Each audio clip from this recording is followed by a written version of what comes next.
নমস্কার বন্ধুরা, ভাগ্যের দিশারি অনুষ্ঠানে আপনাদের সকলকে জানাচ্ছি অনেক অনেক স্বাগত। আর আপনারা জানেন যে প্রত্যেক সপ্তাহে ঠিক এই দিনে এই সময় এই চ্যানেলে আমরা এই অনুষ্ঠান নিয়ে চলে আসি।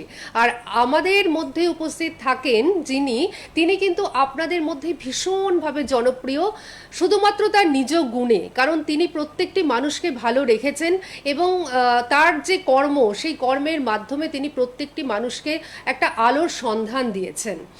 আর মানুষের ভাগ্য এমন একটা জিনিস যে মানুষের পক্ষে বা সাধারণ মানুষের পক্ষে কিন্তু সেই ভাগ্যকে একেবারেই ঠিক করা সম্ভব নয়। তার জন্য কিন্তু একজন এমন ব্যক্তির কাছে পৌঁছতেই হয় যার মধ্যে রয়েছে জ্যোতিষ সম্পর্কে সম্যক জ্ঞান এবং তন্ত্র নিয়ে সাধনা। আর এই দুটোই কিন্তু রয়েছে ডক্টর সঞ্জিত চক্রবর্তী মহাশয়ের কাছে। আর আপনারা সকলেই জানেন যে জীবনে চলার পথে বা দৈনন্দিন জীবনে আমরা এমন এমন কাজ করে ফেলি, হয়তো খুব ছোট ছোট কাজ, কিন্তু সেই ছোট ছোট কাজগুলো যখন আমরা করি তখন আমরা আগে বা পিছনে কিন্তু কিছুই দেখি না যে সেটা কি আমার পক্ষে ভালো হলো বা আমার পক্ষে খারাপ হলো বা অন্য কারোর পক্ষে কি ক্ষতিকারক হলো, এগুলো কিন্তু আমরা ভেবে দেখি না। এই ছোট্ট ছোট্ট ভুলগুলো আমাদের কিন্তু অনেক বড় বড় আকারে বা বড় মাত্রায় পরিণত হয়। আর এই জিনিসগুলো, অর্থাৎ এই ছোট্ট ছোট্ট ভুলগুলো যিনি আমাদের খুব সুন্দর করে সহজবোধ্য ভাষায় বুঝিয়ে দেন, ধরিয়ে দেন এবং যাতে আমরা ঠিক পথে চালিত হই, তার জন্য যিনি আমাদের গাইডলাইনটা দেন তিনিই হলেন ডক্টর সঞ্জিত চক্রবর্তী মহাশয়। তিনি রয়েছেন এই মুহূর্তে আমার পাশের আসনে উপবিষ্ট। আসুন আমরা অনুষ্ঠান শুরু করব। তার আগে অবশ্যই স্বাগত জানাবো যিনি জ্যোতিষ এবং তন্ত্র নিয়ে রীতিমতন দুটোতেই একেবারে সমান পারদর্শী, পাশাপাশি তিনি কিন্তু হস্তরেখা বিশেষজ্ঞ, সংখ্যাতত্ত্ব বিশেষজ্ঞ এবং বাস্তু বিশেষজ্ঞ ডক্টর সঞ্জিত চক্রবর্তী মহাশয়, গোল্ড মেডেলিস্ট। এর সাথে আরেকটি কথা বলতে হয়, কারণ শ্রাবণ মাস এবং শ্রাবণ মাসের একদম শেষে আমরা রয়েছি, তিনি কিন্তু একদম মহাদেব ভক্ত। আর এই মহাদেব ভক্তকে আমরা এই মুহূর্তে পেয়ে গেছি আমাদের মধ্যে। ডক্টর সঞ্জিত চক্রবর্তী রয়েছেন আমাদের সাথে, আমাদের সকলের তরফ থেকে ওনাকে আমরা জানাচ্ছি অনেক অনেক স্বাগত এবং নমস্কার। নমস্কার, আমি জ্যোতিষশাস্ত্রী ডক্টর সঞ্জিত চক্রবর্তী। বয়স অনুযায়ী সকলকে প্রণাম ও ভালোবাসা। অনুষ্ঠান দেখুন, আশা রাখা যায় ভালো লাগবে। নমস্কার। এবং এই অনুষ্ঠান প্রত্যেকটি মানুষের ভালো লাগে, তার কারণ হচ্ছে এই যে দৈনন্দিন জীবনে আমরা ছোট্ট ছোট্ট ভুলগুলো করে ফেলি বা ছোট ছোট পদক্ষেপগুলো আমরা নিই, সেইগুলো যে কতটা ভুল বা কতটা ঠিক আমরা কিন্তু বিচার করে দেখি না। এবং সেই জিনিসগুলো আপনি এত সুন্দরভাবে আমাদের বুঝিয়ে দেন যে আমরা অবাক হই যে কিভাবে এই জিনিসগুলো আমরা করে থাকি। মানে আমরা না মাথাটাই ঘামাই না যে এই জিনিসটা ভুল না ঠিক। ঠিক সেই রকম বেশ কয়েকটি জিনিস আজকে আমরা আলোচনা করব এবং ওনার কাছ থেকে আমরা একদম সুন্দরভাবে মতামত নেব, কারণ আপনারা জানেন যে ওনার প্রত্যেকটা কথা কিন্তু অত্যন্ত মূল্যবান। উনি যেগুলো বলেন সেগুলো যদি আমরা মেনে চলতে পারি তাহলে আমরা প্রত্যেকে ভালো থাকতে পারি। তো আজকেই আমার মনে যে প্রশ্নটি আসছে সেটা হচ্ছে যে আমরা না অনেকেই তো ফুলের মানে টবে ফুল লাগাই বা টবে কোনো গাছ লাগাই এবং সেটা আমরা সুন্দর করে সাজিয়ে রাখি বারান্দাতে, কিংবা সুন্দর করে আমাদের যে আঙিনায় সেখানে সাজিয়ে রাখি, কিংবা ছাদে আমরা সাজিয়ে রাখি। কিন্তু যে জিনিসটা আমরা করি সেটা হচ্ছে যে সার হিসাবে অনেক সময় ডিমের খোলা সেটাকে গুঁড়ো করে আমরা দিই, কিংবা এই যে মাছের কাঁটা বা মাছের তেল যেগুলো আমরা ফেলে দিই সেইগুলো আমরা দিই, কিংবা অনেক সময় ভাতের মাড় সেটাও কিন্তু আমরা দিয়ে থাকি, এগুলো সার হিসাবে। আচ্ছা, এইগুলো দেওয়া কতটা যুক্তিযুক্ত? এটা খুব একটা প্রশ্ন দিদি বলেছেন, খুবই মানে ভালো প্রশ্ন। মানে আচ্ছা, এটা আচ্ছা। দেখা যায় যে বেশিরভাগ বাড়িতেই আমরা কিন্তু ওই সারটাকে প্রয়োগ করে থাকি সার হিসেবে। এবার অনেকে মনে করে থাকেন যে ডিমের খোলাটা যেটা আছে বা ভাতের মাড় যেটা আছে, এটা যদি আমরা গুঁড়ো করে টবে দিয়ে দিই বা গাছের মধ্যে দিয়ে দিই, ছাদের মধ্যে অনেক গাছ রয়েছে, গাছের ফুল বা ফল ভালো দেবে। এবার দেখা যায় যে অনেকে কিন্তু এটা করে থাকি। এবার একটা জিনিস বিচার, আপনি একটু সঙ্গে থাকবেন। এইবার এটা একটু চিন্তা করে দেখা যায় যে আমরা আগের দিনে মা বাবারা বা খনার বচনও বলেছেন যে এঁটো কাটা জিনিস মানে সঙ্গে কখনো রাখতে নেই, বা খেয়ে দিয়ে উঠলে সঙ্গে সঙ্গে জায়গাটাকে ধুয়ে পরিষ্কার করে বা মুছে দিতে হয়। এইবার দেখুন, সেই এঁটো জিনিসটাকেই আমি আমার ছাদের উপরে মানে আমার মাথার উপরে আমি রেখে দিচ্ছি। এবার সেই টবের মধ্যে রেখে ছাদের উপরে রেখে সেই ভাতের মাড় বলুন বা কোনো খোসা বলুন বা নোংরা আবর্জনা জিনিস, তো সেটাকে দিয়ে সেই গাছের সার তৈরি করছি বা ডিমের খোলাটাকে আমরা দিয়ে তৈরি করছি। কিন্তু এটা একটু ভেবে দেখা যায় যে এটা যদি রাখা হয় তাহলে কিন্তু বাস্তু ডিস্টার্বের মেন ভূমিকা পালন করে এটা। আচ্ছা। যারা রেখেছেন এখনো পর্যন্ত ছাদের উপরে টব তাতে ভারী জিনিস রাখা আছে, এটা তো একটা ভুল। তবু গাছ লাগানো যেতে পারে, একটা ভালো দিক আসে। কিন্তু যদি ডিমের খোলা বা ফ্যান, ভাতের মার জাতীয় এসব খাবার দাবারের কিছু এটো কাটা জিনিস যদি রাখা হয়, এমনিতেই তো বাড়িতে খারাপ ডিস্টার্ব বা খারাপ দিকগুলো আসতে চলবে আচ্ছা। এবং তার অভাব অনটন লেগে যাবে। এছাড়াও সেই গাছের ফুলটাই তো আমরা আবার ঠাকুরকেও ঠাকুরকে দিচ্ছি, দেবো, নিবেদন হ্যাঁ, করছি, তাই না? সেটাও হ্যাঁ, মনে হয় না, ঠিক ঠিক নয়। হচ্ছে এবার না। যেটা অজানা, যেটা সার প্রয়োগ কিনে এনে বাড়ি থেকে দেওয়া হয় বাইরে থেকে, সেটা তো আমরা তো দেখছি না যে কি কি দিয়ে কি কি তৈরি দিয়ে হচ্ছে বা না তৈরি তৈরি হচ্ছে, হচ্ছে। ঠিক, ঠিক, ঠিক। অতএব সেটা একটা ভালোই লাগছে, হাত দিয়ে ধরে নেড়ে চেড়ে হ্যাঁ, দেওয়া যেতে হ্যাঁ, পারে। হ্যাঁ, হ্যাঁ। কিন্তু ওই সার হিসেবে যখন ডিমের খোলা বা ধরুন এই সবজির চোকলা এগুলো হ্যাঁ, যে দেওয়া হ্যাঁ, হয়, এগুলো তো আমরা খোলাগুলো মানে খুব দিয়েই খারাপ থাকি। দিক, এগুলো খুব খারাপ দিক। আচ্ছা, অতএব আচ্ছা। ছাদের উপরে ভাতের মার বা ডিমের খোলা এগুলো গুঁড়ো করে কখনো ব্যবহার করবেন না। দেখুন, এই তাতে জিনিসটা ক্ষতি হবে। কিন্তু আমরা কোনোদিনই ভাবিনি। আমি বারবারই বলি যে উনি যে জিনিসগুলো আমাদের ভাবান সেগুলো কিন্তু সত্যি সত্যি ভাববার মতন, এবং আপনিও ভাবছেন ঠিক আমার মতন। কই সত্যি এটা তো আগে কোনোদিন ভেবে দেখিনি। কতটা যুক্তি সহকারে উনি কিন্তু বলে দিলেন। সেই খনার বচন সেটাও তো রয়েছে, অর্থাৎ খনা কত দূরদর্শী ছিলেন মানে সেই আমলে। তো সেই জিনিসগুলো আমরা কিন্তু মাথায় রাখি না। উনি আমাদের এত সুন্দর করে বুঝিয়ে দেন বলেই কিন্তু আমরা বুঝতে পারি যে সত্যি এগুলো কিন্তু আমাদের পক্ষে কতটা ভুল। আচ্ছা, আমরা একটি ফোন নিয়ে নিই, তারপর কিন্তু আমরা আবার আলোচনায় ফিরবো। কে রয়েছেন আমাদের সঙ্গে? নমস্কার। নমস্কার। একটু সাউন্ডটা কমাতে হবে। আচ্ছা, কে বললেন আর একবার বলুন। আমি বর্ধমান থেকে বলছিলাম। আচ্ছা, আপনি বর্ধমান থেকে বলছেন, আপনার নামটা বলুন। আমার নাম অজয় ঘোষ। আপনি কার সম্বন্ধে জানবেন? নিজের সম্বন্ধে? আমি আমার বিষয়ে জানতে চাই। আচ্ছা আচ্ছা, আপনি আপনার বিষয়ে জানবেন। আপনি আপনার ডেট অফ বার্থ বলুন। 1 জানুয়ারি 1985। 1 জানুয়ারি 1 জানুয়ারি 1985। 1 জানুয়ারি 1985, তাই তো? হ্যাঁ। আচ্ছা আচ্ছা, সময়টা? রাত্রি 8:10 দুর্গাপুর। রাত্রি 8:10 আর জন্মস্থান হচ্ছে দুর্গাপুর। আচ্ছা, আপনি অনুষ্ঠান দেখেছেন আগে? হ্যাঁ, সুন্দরপুর দেখি, খুব ভালো। বাহ, খুব ভালো লাগে। আর আপনার তো কাছাকাছি উনি থাকেন, উনি জিরাটে থাকেন। হ্যাঁ। আপনি বর্ধমানে থাকেন, উনি জিরাটে থাকেন। তো সুতরাং আপনি চলে আসতেও পারেন। জিরাট স্টেশন রোডেই ওনার নিজস্ব চেম্বার রয়েছে। নমস্কার দাদা। নমস্কার। নমস্কার। হ্যাঁ, বলছি আপনার এখন তো পেটের সমস্যাটা একটু বেশি দেখা যাবে। আচ্ছা। পেটের সমস্যাটা একটু বেশি দেখা যাবে, পেটের সমস্যা নিয়ে একটু ভুগতে পারেন আপনি। আর আপনার অর্থপ্রাপ্তি যশ এখন এই মুহূর্তের জন্য কিন্তু একটু ডিস্টার্বে যাবে, আপনার একটু ডিস্টার্বে যাবে। অর্থপ্রাপ্তি যে কর্মের দিকগুলো এগুলো ডিস্টার্ব যাবে, এবং আরেকটা দিক যেটা সেটা হচ্ছে সংসার লাইফটা কিন্তু একটু ডিস্টার্বের দিকে আমি দেখতে পাচ্ছি আপনার। একটু আচ্ছা। সংসার লাইফ নিয়ে প্রশ্ন আমার। হ্যাঁ ও, আপনার সংসার লাইফ নিয়েই প্রশ্ন রয়েছে? হ্যাঁ, তো আচ্ছা, ডিভোর্স উনি কিন্তু বলেই দিলেন। ডিভোর্সের যোগ কিন্তু রয়েছে আপনার। ডিভোর্স হ্যাঁ, হয়েছে। বিয়েটা কবে নাগাদ হতে পারে? হ্যাঁ, বিয়েটা কবে নাগাদ হতে পারে একটু বলে দেবেন? আপনার আগে বিয়ে হয়েছিল মনে হয়, এরকম কোনো ব্যাপার? 2018 সালে হয়েছিল একটা বিয়ে। হ্যাঁ, কি ডিভোর্স হয়ে আশ্চর্য রয়েছে আপনার। ব্যাপার! ডিভোর্স আপনার হয়ে ডিভোর্স রয়েছে। হয়ে গেছে? হ্যাঁ, ডিভোর্স হয়ে গেছে। দেখুন, হ্যাঁ, এটা কিন্তু তো- উনি আপনার জন্ম ছক দেখে বলে দিলেন। আপনার এই প্রতিকার না করা পর্যন্ত কিন্তু বিয়ের লক্ষণ আমি দেখতে পাচ্ছি না। ছিল একটা 3-4 মাস আগে একটা বিয়ের লক্ষণ ছিল আপনার, আচ্ছা। যোগ। এখন কিন্তু আবার ওটা সেই ঘুরে যাওয়ার মতো, মানে আটকা পড়ে যাওয়ার মতো একটা ব্যাপার হয়ে গেছে। তো আপনি অবশ্যই কোনো জ্যোতিষীর পরামর্শ নিন, তা না হলে এটা কিন্তু হতে দেরি হয়ে যাবে, আপনার খুব আচ্ছা, দেরি হয়ে আচ্ছা। যাবে।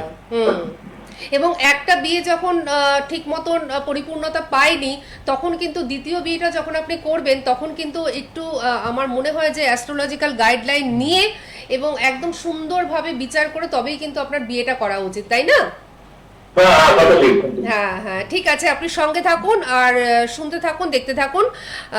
আমি একটু দর্শক বন্ধুদের বলে দেব যে দর্শক বন্ধুরা, আপনারা দেখতেই পাচ্ছেন যে টিভি স্ক্রিনে দুটো নাম্বার যাচ্ছে। এই দুটো নাম্বার হচ্ছে ডক্টর সন্দীপ চক্রবর্তী মহাশয়ের কাছে পৌঁছাবার নাম্বার, অর্থাৎ বুকিং নাম্বার।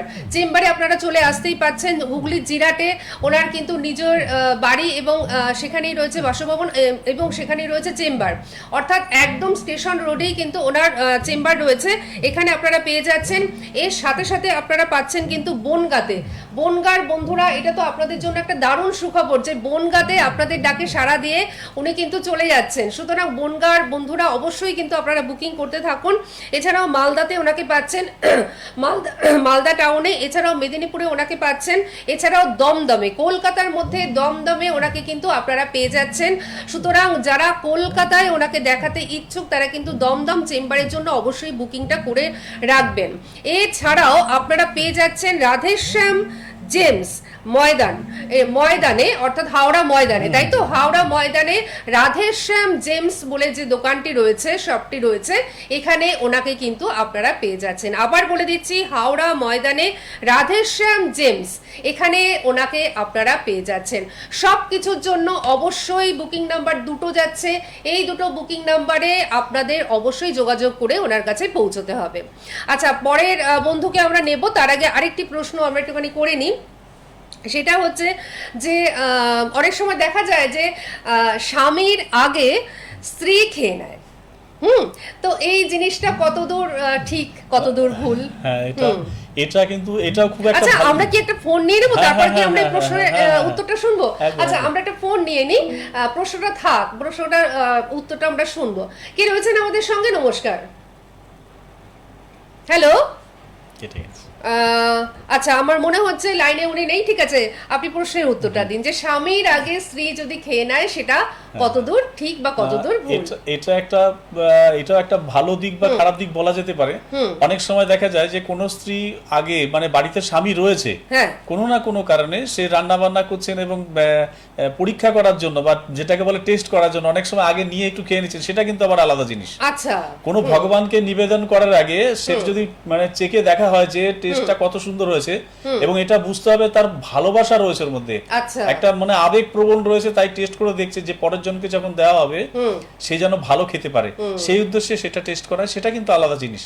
কথাটা হচ্ছে যেটা স্বামীর আগে যদি কোনো স্ত্রী খাওয়া দাওয়া করে, দেখা গেল স্বামী কর্মে গেছে, সেটা আলাদা কথা, সে চাকরিতে গেছে বা কোনো জায়গায় গেছে, সে ওখান থেকে আসতে পারবে না বা সঙ্গে খাওয়া হবে না, তাহলে কিন্তু এটা কিন্তু দিকটা ব্যাপারটা আলাদা। যদি তার স্বামী রয়ে গেছে বাড়িতে, সে স্বামীর আগে খেয়ে নিচ্ছে বা স্বামীকে কোনো মানে পরোয়া করছে না, বা যে পরে খাবে সে খেয়ে, যারটা যেরকম খাচ্ছে সে খেয়ে নি, আমারটা আমি খেয়ে নি, এটা যদি কখনো কেউ করে থাকেন, তাহলে কিন্তু তার ভালোবাসার সম্পর্ক আস্তে আস্তে দূরত্ব হতে থাকবে, এবং সেই স্বামী কিন্তু আপনার থেকে বিচ্ছেদের সম্ভাবনা বেশি থাকবে, মানে 100-র মধ্যে 90 ভাগ কিন্তু এরকম বিচ্ছেদের দিকে আগাবে। অতএব চেষ্টা করা যেতে পারে যে স্বামী না থাকলে সে যদি মনে কোথাও চলে গেছে, সেটা পরের কথা, তার থেকে একটা অনুমতি নিয়ে বা পারমিশন নিয়ে যদি যে খাওয়া দাওয়া করেছো কিনা খোঁজ খবর, সেগুলো আলাদা জিনিস, কিন্তু কখনো তার আগে খাওয়া উচিত নয়। এবং যদি স্বামীর আগে খেতেই হয়, তাহলে স্বামীর আগে খেতে হলে অবশ্যই তাকে জানান দিয়ে খাওয়ানো উচিত, এবং যদি পাশে থেকে যায় বা বাড়িতে রয়ে গেছে বা একসঙ্গে খেতে বসেছেন আপনারা, তখন কিন্তু 2-4টে স্বামীর ভাত যখন দিচ্ছেন, সে যেন তার গুরুকে নিবেদন করতে পারে, আপনিও যেন সঙ্গে থেকে নিবেদন করতে পারেন, অবশ্যই সেইভাবে স্বামীর পরে বা স্বামীর সঙ্গে একসঙ্গে খাওয়াটা উচিত। মানে আমি যেটা বুঝতে পারলাম যে অনেকেই কিন্তু এরকম আছেন, মানে এটা কিন্তু সবার জন্য প্রযোজ্য নয়, অনেকেই এরকম আছেন যে যারা কারোর কথা ভাবেন না, আগেই এক থালা ভাত নিয়ে বা খাবারটা নিয়ে বসে পড়েন আর কি, সেটা স্বামী মানে স্বামীর কথা তো ভাবেনই না এবং অনেকের কথাই ভাবেন না, তো তাদের ক্ষেত্রে এটা কিন্তু বলা হচ্ছে, এবং এই জিনিসটা কিন্তু খুবই ভুল, কারণ উনি কিন্তু যুক্তি সহকারে বুঝিয়েও দিলেন। ঠিক আছে, তো এই জিনিসগুলো আমাদের একটু মেনে চলতেই হবে, এবং আপনারা সকলেই জানেন যে উনি যে কথাগুলো বলেন সেই কথাগুলো কিন্তু অত্যন্ত মূল্যবান কথা।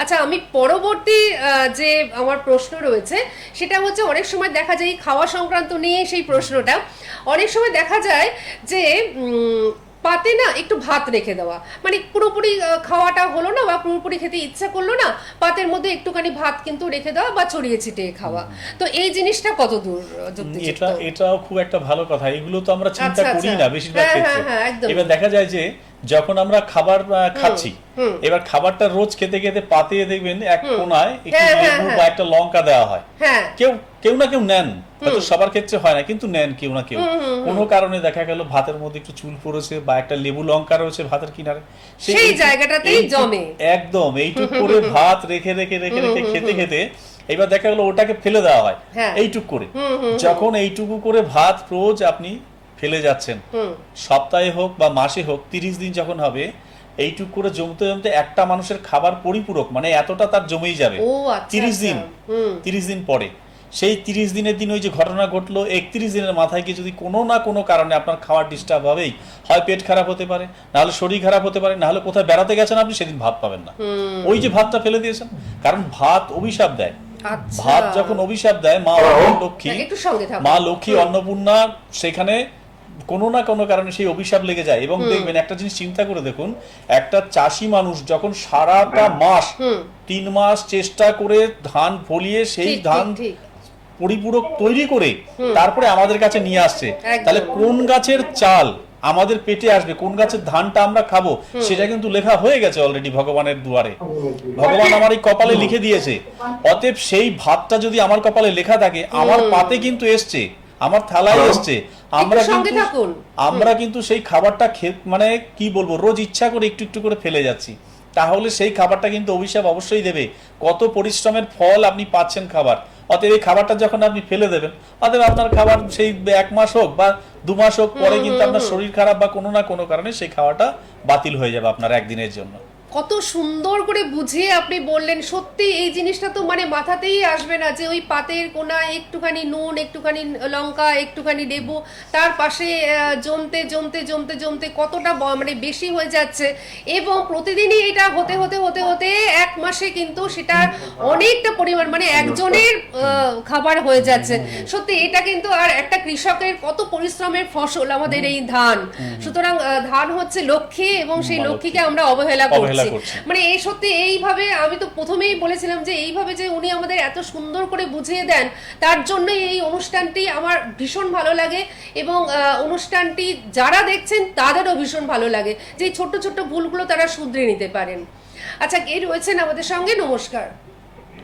নমস্কার, দুজনকে নমস্কার। আমি কৌশিক ব্যানার্জি বলছিলাম, হাওড়া থেকে বলছিলাম। হাওড়া থেকে আমার বলছেন? পাওয়া নেবেন স্যারের অনুষ্ঠান যখনই টাইম পাই দেখি, খুব ভালো লাগে। আচ্ছা, সাইন্টিফিক ব্যাখ্যাগুলো ভালো লাগে, আর যে আধ্যাত্মিক আলোচনাগুলো করেন ওগুলো খুব ভালো লাগে। বাহ, খুব ভালো লাগলো কৌশিক বাবু। আমার একটু সমস্যায় আছি, অ্যাকচুয়ালি শারীরিক সমস্যায় ভুগছি, সাথে মানে কর্ম জায়গাটা মানে প্রবলেম হয়ে গেছে আচ্ছা, থেকে। তো ওই ব্যাপারটাই একটু স্যারের সাথে জানাচ্ছি। ঠিক আছে, আপনি বলুন। হ্যাঁ বলুন। ডেট অফ বার্থ হচ্ছে ফেব্রুয়ারি 1 ফেব্রুয়ারি 1978। 1978, 1 ফেব্রুয়ারি 1978। আজকে সবই দেখছি ফার্স্ট, আগের জন 1 জানুয়ারি ছিল। হ্যাঁ, 1978 রাত্রিবেলা 10টার সময় হাওড়াতে। রাত্রি 10টা, একদম ডট 10টাতেই আপনার জন্ম। হ্যাঁ, মোটামুটি ওইটা ধরেই করা। স্যার কি প্রশ্ন একটু বলবো? হ্যাঁ বলুন। হ্যাঁ বলুন বলুন। বলতে চাইছিলাম স্যার, মানে মোটামুটি কিরকম ওভারঅল দেখছেন ব্যাপারটা? হচ্ছে 2025-এর মার্চ এপ্রিল থেকে সময়টা আমার আরো বেশি প্রবলেম হয়েছে।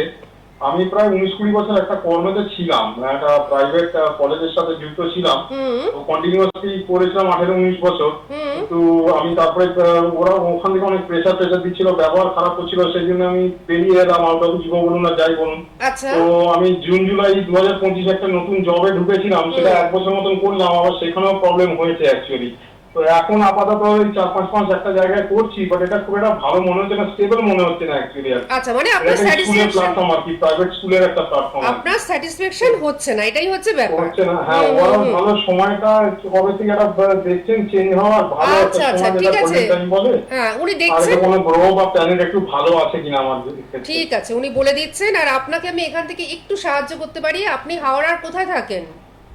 আমি হাওড়া কদমতলার দিকে থাকি। কদমতলার দিকে থাকেন। আপনার বাড়ি থেকে হাওড়া ময়দান একদম কাছে। হাওড়া ময়দানে এবার থেকে কিন্তু ওনাকে পাবেন রাধেশ্যাম জেমসে। রাধেশ্যাম জেমস যে শপটি রয়েছে বা শোরুমটি রয়েছে, এবার থেকে ওখানে আপনারা কিন্তু পেয়ে যাবেন ডক্টর সঞ্জিত চক্রবর্তী মহাশয়কে। আচ্ছা, নমস্কার দাদা। নমস্কার স্যার। আপনার দুঃখের কথা আমি সব শুনলাম, এবার একটু আমি বলছি, একটু শুনুন আপনি। হ্যাঁ, আপনার যেই দিকগুলো আমি দেখতে পাচ্ছি, সবচেয়ে বড় কথা আগে বলি, হয়তো মিডিয়ার সামনে এইভাবে বলা ঠিক নয়, তবু বলি। আচ্ছা, আপনি একটা ব্রাহ্মণ মানুষ, তো আপনি কেন গায়ত্রী জপ করছেন না? ঠাকুরের পূজা অর্চনা আপনি কেন করছেন না? ও আচ্ছা, করছেন? ঠিক মতো করা হয়? হ্যাঁ, মোটামুটি করি স্যার। না, মোটামুটি মানে পুরোপূর্ণ ভাবে আপনি পুজোর দিকে ধ্যানটা একটু সরিয়ে নিয়েছেন।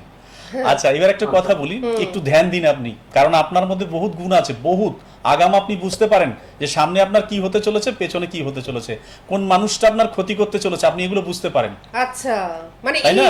ক্ষমতাটা আপনার রয়েছে, তাই তো? আপনার বাড়িতে মা লক্ষ্মী বিরাজমান করে বসে আছে, আচ্ছা। স্ত্রীর সঙ্গে সম্পর্ক আপনি ভালো রাখুন, হুটপাট মাথা গরম করে ফেলছেন আপনি, তাই না? হ্যাঁ, ভালো। এটা ঠিক আচ্ছা, করুন, আচ্ছা। এটা ঠিক করুন, ঠিক হয়ে যাবে একদম 100-র মধ্যে 80 ভাগ বলছি। এটার মূল কারণ হচ্ছে এটা। আর এখন যেই কাজটা আপনি পেয়েছেন, এটা চেপে ধরে থাকুন। 15 দিন বাদে আপনার পরিবর্তনটা আপনি খালি দেখুন, 15 দিন, আচ্ছা। তারপরে আপনি আমাকে ফোন করুন, যোগাযোগ করুন, আমি বলে দিচ্ছি আপনার কি হতে চলেছে। অতএব আপনার ভালো দিক আসতে চলেছে, খুবই ভালো দিক আসতে চলেছে। আর আপনি এমনই একটা মানুষ, মানে কেউ আপনার সামনে কোনো আবেগপ্রবণ নিয়ে কোনো কথা বললে বা একটু দুঃখের কথা বললে আপনি তাদের উপরে একদম মানে ভাসিয়ে দেন। জানতে চাইছিলাম একটু ভালো সময়টা মানে কবে থেকে কবে মোটামুটি পাবো আর কি? 15 দিন, 15 দিন। একটু ভালো দেখছেন কিনা? আপনি 15 দিন থেকে 15 দিন পর উনি থেকে যে আপনি ভালো কথাগুলো পাবেন। বললেন 15 দিন আপনি একটু হ্যাঁ। মেনে চলুন না, আপনার- তারপর আপনি এখানেই ফোন করবেন আবার, হ্যাঁ, আপনার ভালো দিক আছে, 15 দিন আর অপেক্ষা কারণ করুন আপনি। আপনার মধ্যে অনেক ভালো গুণ রয়েছে। আমি হয়তো কিছু মানে আপনার প্রাইভেট কিছু আলোচনা আপনার সঙ্গে করে দিয়েছি, অতএব আচ্ছা। এটাকে গায়ে না মাখিয়ে সুন্দরভাবে একটু চিন্তা করবেন, বাড়ির লোকের সঙ্গে একটু ভালো সম্পর্ক করুন, আপনার দেখুন আরো দিন ভালো যাবে, ভালো আর আপনি আসছে একবার 15 দিন ওনার পর কাছে থেকে। চলে আসার চেষ্টা করুন না। এই যে প্রাইভেট কথাটা উনি বললেন, আপনারও অনেক কিছু বলবার থাকতে পারে, ওনারও আরো কিছু বলবার থাকতে পারে, যেটা হয়তো এই সামনে বা টিভির সামনে বলাটা সম্ভব হচ্ছে না। আপনি একবার চলে আসুন, আপনি কদমতলায় থাকেন, হাওড়া ময়দানে আচ্ছা, চলে আমার আসুন। রাশিটা কি আছে স্যার? আমি টিভিতে আপনাকে এটা বলছি না, কারণ এই কারণে আমাদের এই মিডিয়ার সামনে অনেক জ্যোতিষ তন্ত্র কিয়া বা এগুলো করে থাকেন আপনারা, ভালো মন্দ কাজ করে থাকেন, জানতে পারলে বড় ক্ষতি হতে পারে, কারণ আপনার রাশি এমনই একটা রাশি আছে। আচ্ছা, ঠিক আছে, আমি সব বলে দেবো বিস্তারিত, যদি জানতে হয় সকাল 9টা থেকে 10টার মধ্যে আপনি ফোন করুন, আপনারটা আমি বলে সকাল দেবো, 9টা থেকে details। 10টার মধ্যে আপনি ফোন করুন, কারণ আপনার জন্ম ছকেই এমন কিছু আছে যেটা উনি কিন্তু এখান থেকে বলছেন খুব না। ভালো দিক আছে, খুব ভালো দিক আছে আপনার, আচ্ছা, আপনি আচ্ছা, নিশ্চিন্ত থাকুন, ভালো দিক কিন্তু রয়েছে। খুব ভালো রয়েছে 15 দিন পর থেকে। আমার মনে হয় আপনি রাধেশ্যাম জেমস যে শোরুম, সেখানে চলে আসুন, ওনাকে পেয়ে যাবেন। আমি সমস্ত দর্শক বন্ধুদের উদ্দেশ্যে বলছি যে যোগাযোগ বলে যে দুটো নাম্বার যাচ্ছে, এই দুটো নাম্বারে আপনারা সকলে যোগাযোগ করে ওনার কাছে আসার চেষ্টা করুন। দেখবেন প্রথমত হচ্ছে যে ভয় ভীতি এই সমস্ত মানে কোনো রকম কোনো ব্যাপারই নেই, একেবারে আপনারা নির্দ্বিধায় নিশ্চিন্তে নির্ভয়ে ওনার কাছে আসতে পারবেন, সমস্যার কথা খোলাখুলিভাবে বলতে পারবেন, এবং উনি যে পদগুলো বলে দেবেন সেই পদগুলো আপনারা খুব সহজভাবে অবলম্বন করে ভালো থাকতে পারবেন, এবং তার জন্যই তো ওনাকে সবাই খুঁজছেন। সুতরাং আপনি বা আপনারা সকলেই চেষ্টা করুন ওনার কাছে আসার। কোথায় কোথায় পাচ্ছেন আমি আরেকবার বলে দিচ্ছি। জিরাটে তো ওনার বাড়ি, হুগলির জিরাটে একদম স্টেশনের পাশে ওনার চেম্বার রয়েছে, এখানে পাচ্ছেন। বনগাঁতে পাচ্ছেন, মালদায় পাচ্ছেন, মেদিনীপুরে পাচ্ছেন, এবং দমদমে পাচ্ছেন। কলকাতার বন্ধুরা একমাত্র দমদমে কিন্তু ওনাকে পেয়ে যাচ্ছেন, চেম্বার রয়েছে। কবে কোথায় কখন পাচ্ছেন সেটা জানবার জন্য অবশ্যই ফোন নাম্বারে ফোন করবেন। এছাড়াও রাধেশ্যাম যে আমি বললাম জেমস, রাধেশ্যাম জেমসের যে শপ রয়েছে আর কি, বা শোরুম রয়েছে হাওড়া ময়দানে, এখানে আপনারা ওনাকে পেয়ে যাচ্ছেন। যেহেতু আমাদের অনুষ্ঠান শেষের দিকে, আমাদের আরো প্রশ্ন ছিল কিন্তু ফোনও রয়েছে, তা আমরা প্রশ্ন যাবো না, ফোন যাবো। যেটা আপনি- আচ্ছা আচ্ছা আচ্ছা, যিনি আশা করে ফোন করেছেন তার ফোনটাই আচ্ছা, একটু নিয়ে নি। হ্যালো, হ্যালো, হ্যাঁ নমস্কার, কি বলছেন? আমি নদিয়া কাজ ঠিক বলছি। আচ্ছা আচ্ছা, কার সম্বন্ধে জানবেন? আমার ছেলের সম্বন্ধে ছেলের নাম বলুন। সোহম কর্মকার, সোহম কর্মকার। আচ্ছা, ডেট অফ বার্থ বলুন, একটু তাড়াতাড়ি বলবেন। হ্যাঁ, 19/8/2004। 19/8/2004। হ্যাঁ হ্যাঁ, আচ্ছা আচ্ছা, সময়টা বলুন আপনি। সকাল 11টা 10। সকাল 11টা 10। জন্মস্থান কোথায় সোহমের? রানাঘাট। রানাঘাটে জন্ম, নদিয়াতে। আচ্ছা আচ্ছা, ঠিক আছে। আপনিও কিন্তু ওনার সঙ্গে যোগাযোগ ইজিলি করতে পারেন, মানে নদীটা পেরিয়ে, তাই তো? হ্যাঁ, নদী পার হলেই কিন্তু জিরাট। হ্যাঁ, সুতরাং আপনিও যোগাযোগ করতে পারেন। ঠিক আছে, শুনে নিন। নমস্কার দিদি, হ্যাঁ, বলুন। আপনার ছেলে তো এখন খুব মাথা গরম করবে আপনাদের সঙ্গে, খুব একটু গরম নিয়ে কথা বলবে, খুব তো ভালো দিকে আমি দেখছি না এই ব্যাপারগুলো। বাবা মার সঙ্গে সম্পর্ক ভালো রাখতে বলুন। আর এখন বর্তমানে যেটা আমি দেখতে পাচ্ছি, হুটপাট মাথা গরম করে একটা বড় ধরনের কিছু ঘটানোর চেষ্টা করবে। আর এর অর্থপ্রাপ্তি খুব ভালো রয়েছে, বিবাহ ক্ষেত্রে একটু ডিস্টার্ব রয়েছে, এর বিবাহ ক্ষেত্রে একটু ডিস্টার্ব রয়েছে, অর্থপ্রাপ্তি, যশ, কর্মক্ষেত্রে এগুলো খুব ভালো রয়েছে। তা অতএব এখন যেই মুহূর্তে যেটা চলছে, ওকে মাথা গরম থেকে ওকে বিরত রাখুন। তা না হলে আমি মরে যাব, চলে যাব বাড়ি থেকে, তোমরা আমাকে ভালোবাসো না, এই ব্যাপারগুলোর মধ্যে কাজ করছে এখন, তাই তো? হ্যাঁ হ্যাঁ। আচ্ছা আচ্ছা, সোহম এই ধরনের কথা বলে আর কি, তাই তো? মানে একটু ভয়। এখন তো ভালো না, ও পড়াশোনা করছে কোনো বারাসাত কলেজে। হ্যাঁ ওইগুলো হ্যাঁ বুঝতে পেরেছি, কিন্তু এই ধরনের কথাবার্তাগুলো ওর মধ্যে আর কি আসে, তাই তো?